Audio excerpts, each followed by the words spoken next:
Polythene. Polythene is made from the monomer ethane. Monomer ethane से बना हुआ है polythene. Long chain of about 50,000 ethane molecules, इसके अंदर 50,000 इथेन मॉलिक्यूल्स मौजूद होते हैं। एडिड टुगेदर एंड फॉर्म, और इसको उनके साथ मिलाया जाता है और पैदा बना लिया जाता है। Nylon. Nylon is a plastic, ये भी प्लास्टिक का नाम है। That can be made into thin fibre, जो कि थिन फाइबर से बना होता है। Which can be woven in clothes, ये जो कपड़ों के अंदर लाया जाता है, ठीक है, कपड़ों के अंदर इसका काम होता है। प्लास्टिक्स यूजेस हैं ये प्लास्टिक के, और ये प्लास्टिक्स के नाम है और ये इनका इस्तेमाल है। पॉलीथीन बैग्स आप लोग यूज़ करते हैं। प्लास्टिक बैग्स होते हैं, ब्रेकर्स होते हैं, बकेट्स, बाउल्स, बॉटल्स, डस्टबिन वगैरह। पॉलीस्टाइन है, cups, packaging material, ball point pen, thermal insulating, PVC RC, car seat cover में, रेन कोट में, हॉस पाइप्स में, इलेक्ट्रिकल इंसुलेटिंग में, पीटीएफई, नॉन स्टिक पेन्स वगैरह जो हैं, और दूसरी चीज़ें हैं। नायलॉन है, rope, brush, bristle clothing, terylene जो होती है, सीट बेल्ट, ये ट्रायलिन की बनी होती है, ठीक है। और फिर मेलामाइन जो है, अनब्रेकेबल प्लेट्स होती हैं, मग्स वगैरह, वर्क सरफेसेस, ठीक है, वर्क काम करने की जो सतहें हैं उनको भी मेलामाइन से बना लिया जाता है। फेनोलिक रेजिन्स जो है वो इलेक्ट्रिक प्लग्स वगैरह जो है उससे बने होते हैं। पेरपेक्स जो है वो रूलर्स वगैरह, कार विंड स्क्रीन जो है, साइन बोर्ड्स हैं, सब्सटीट्यूट ऑफ द ग्लास, ठीक है, ग्लास के जो आप प्लास्टिक के ग्लास होते हैं ना ट्रांसपेरेंट, उसमें बैकलाइट्स और जी इलेक्ट्रिकल फिटिंग्स वगैरह में बैकलाइट्स वगैरह जो वो प्लास्टिक की बनी हुई होती हैं, बाइक्स वगैरह की, वो भी इस मटेरियल की बनी होती हैं। फॉसिल फ्यूल ये 100 of the millions of years ago, हज़ारों साल पहले, वाइल्ड एशियन फॉरेस्ट, एशियन के जो जंगलात में were starting a form coal and on the land, other fossil fuel were being made under the sea, जो दूसरे किस्म के जो है ज़मीन समंदर के अंदर जो फॉसिल वगैरह जो है वो बनना शुरू हो गए। We use them now as a oil and natural gas, हम इनको नेचुरल गैस और ऑयल के तौर पर इस्तेमाल करते हैं। Oil was made from the microscopic plants और एनिमल्स के थ्रू ऑयल को बनाया जाता है। विच लिव्ड इन द सी, जो समुद्र के अंदर पाए जाते हैं।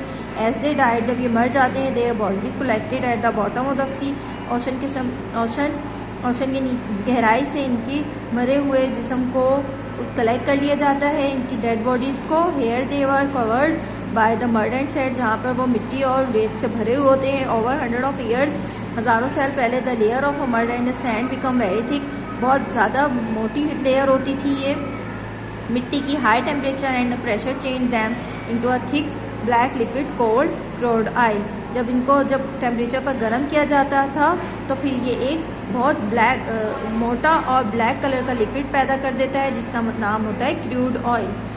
When the crude oil is pumped out the ground, it's a black smelly liquid, तो ये एक ब्लैक स्मेली लिक्विड बन जाता है। It is a mixture of many chemical which are very useful, ये बहुत सारे केमिकल्स का मिक्सचर होता है जो बहुत फ़ायदेमंद होता है। They can be separated by a technique of fractional distillation के अमल से गुजारा जाए इस सारे प्रोसीजर को, तो ये बहुत फ़ायदेमंद होता है। The crude oil is heated at about, इसको 400 सेंटीग्रेड पर गर्म किया जाता है। This turns it into a mixture of gases which are pump into a wall tower, ठीक है, इनको एक बड़े से टॉवर के अंदर पंप करके गैसेस के तौर पर इस्तेमाल किया जाता है। उससे मुख्तलिफ़ किस्म की गैसेस जो है वो जो है रेस होती हैं, उठती हैं, और फिर इस प्रोसीजर को इस तरीके से किया जाता है जो हम अपने नेक्स्ट टॉपिक में पढ़ेंगे। रिफाइनिंग क्रूड ऑयल, अब इसको रिफाइन करेंगे और इससे मुख्तलिफ़ किस्म की गैसेस और मुख्तलिफ़ किस्म की जो है ऑयल वगैरह को निकाला जाएगा।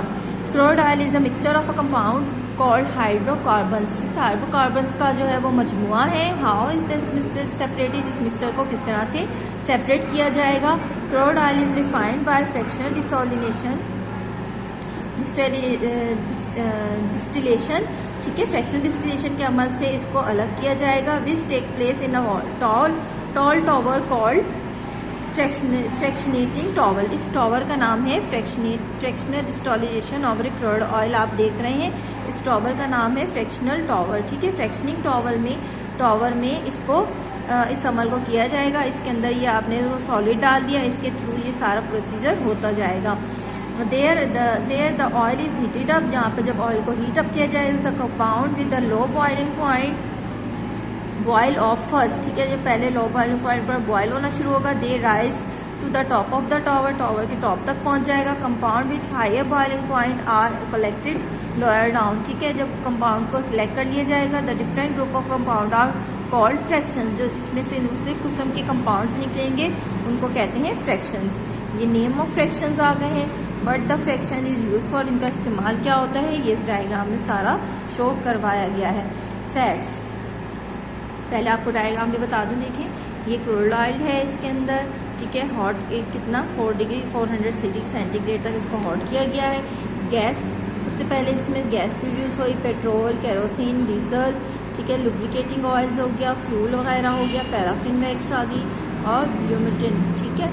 What is the fraction is use for, fuel के तौर पे यूज़ किया जाता है, पेट्रोल जो है फ्यूल्स ऑफ कार है, ये जेट फ्यूल्स के तौर पे यूज़ किया जाता है, डीजल भी सेंट्रल हीटिंग वगैरह के लिए, oil for cars and other machines वगैरह में जो लुब्रिकेंट्स होती है, दूसरी किस्म की मशीनें होती हैं, fuel of power stations and ships वगैरह में इसका इस्तेमाल होता है, कैंडल, पॉलिश, वैक्स, पेपर वगैरह बनाने के लिए ये वाली वैक्स इस्तेमाल की जाती है, pitch of the road and roof, ठीक है, सड़कों की और छतों की रूफ वगैरह के लिए ये इस्तेमाल होता है। फैट्स, अब फैट्स वगैरह, चिकनाई वगैरह जो कि थोड़ा बहुत फ़ायदेमंद भी है और बहुत ज़्यादा हो जाए तो नुकसानदेह भी होती है इंसानी जिस्म के लिए। Fats are organic compound that are made up of carbon, hydrogen and oxygen, ये ऑर्गेनिक कंपाउंड है, कार्बन और हाइड्रोजन ऑक्सीजन से मिलकर बनी है। They are the source of energy in food, ठीक है, ये एनर्जी की जो ज़रिया है हमारी खुराक में। Fat belong to a group of substances called lipids, ठीक है, इन सब्सटेंसेस का ग्रुप है जिसका नाम है lipids, and they come in a liquid and solid form, ये लिक्विड और सॉलिड दोनों फॉर्म में होती है। All the fats are combined of the saturated and saturated fatty acids, ठीक है, सैचुरेटेड और अनसैचुरेटेड फैटी एसिड्स से मिलकर बनी है। फैट्स जो है fats serve as a strong storage substances of the bodies extra calories, ठीक है, ये जो है एक्स्ट्रा कैलोरीज के तौर पर भी महफूज की जा सकती है। It फिल्स the fat cells and helps insulate the body, ये फैट सेल्स को जो है वो फिल कर देती है हमारे जिस्म के। And fats are also important energy sources, ये हमारे जिस्म में ताकत मुहैया करती है, ठीक है, हमारे जिस्म को ताकतवर बनाती है।